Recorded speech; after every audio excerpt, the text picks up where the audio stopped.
നിങ്ങളിപ്പോൾ വിചാരിക്കും ഞാൻ എന്തോ ഈ വായി നോക്കിക്കൊണ്ട് നിൽക്കുന്നതെന്ന്. അപ്പോൾ ഇവിടുത്തെ മേഘത്തിൻ്റെ കളറൊക്കെ മാറി നല്ല അടിപൊളിയായിട്ട് നിൽക്കുവാണേ, അതുകൊണ്ടാണ് കേട്ടോ. അപ്പോൾ ഇന്നൊരു ഉത്സവം വ്ളോഗാണ് കേട്ടോ. അപ്പോൾ നമ്മൾ സ്ഥലത്ത് എത്തിയിട്ടുണ്ട് കേട്ടോ. ഇവിടെ ഒരു കുളമൊക്കെ ഉണ്ട്, ഞാൻ കാണിച്ചു തരാമേ.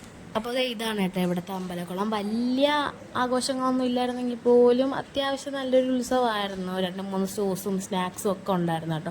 അപ്പോൾ എൻ്റെ വീക്ക്നെസ്സായ കളിപ്പാട്ടവും നറൂട്ടോ കാർഡൊക്കെ ഇവിടെ ഉണ്ടായിരുന്നുണ്ട്. ഞാൻ നേരെ നറൂട്ടോ കാർഡ്സ് നോക്കാൻ പോയി.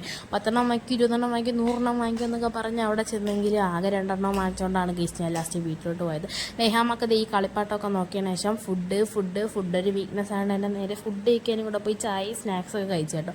ഇവിടെ എത്തിയപ്പോഴത്തേക്ക് ഞാൻ നേരത്തെ കാണിച്ച മേഘത്തിൻ്റെ കളർ കുറച്ചുകൂടെ ഓറഞ്ചും പിങ്കൊക്കെ ചേർന്ന് നല്ല അടിപൊളിയായിരുന്നു. എനിക്കിങ്ങനെ മേഘം കാണുന്നത് ഭയങ്കര ഇഷ്ടമാണ്. ഞാൻ എപ്പോഴും ഫോട്ടോസും വീഡിയോസൊക്കെ എടുക്കാറുണ്ട് കേട്ടോ.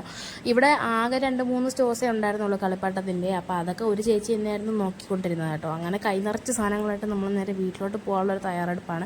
നെഹാമ ബാപ്പാടെ കയ്യിലാണ്. ഇവിടുത്തെ ലൈറ്റിൻ്റെ സെറ്റപ്പൊക്കെ പറയണ്ടല്ലോ, ഈ സൂപ്പറായിരുന്നു കേട്ടോ. അമ്പലക്കുളത്തിൻ്റെ അവിടെയൊക്കെ വന്നപ്പോഴത്തേക്ക് എൻ്റെ മോനെ അടിപൊളിയായിരുന്നു. അപ്പോൾ ഇതൊക്കെയാണ് ഞാൻ വാങ്ങിച്ച സാധനങ്ങൾ കേട്ടോ. അങ്ങനെ നേരെ ഇനിയിപ്പോൾ വീട്ടിലോട്ട് പോകാനുള്ള പ്ലാനായിരുന്നു. അങ്ങനെ നേരെ വാപ്പയുടെ വണ്ടീൻ്റെ അടുത്തേക്ക് കൈ നിറച്ച് സാധനമായിട്ട് നടന്നു. അപ്പോൾ നമ്മളെ വീട് വരെ ഇവിടെ ലൈറ്റാണ് കേട്ടോ. ലൈറ്റൊക്കെ കണ്ട് നേരെ വീട്ടിലെത്തിയിട്ടുണ്ട്. അപ്പോൾ എന്തായാലും അടുത്തൊരു വീഡിയോ എടുത്ത് കാണുന്നവരെ എല്ലാ കൂട്ടുകാർക്കും ബൈ ബൈ.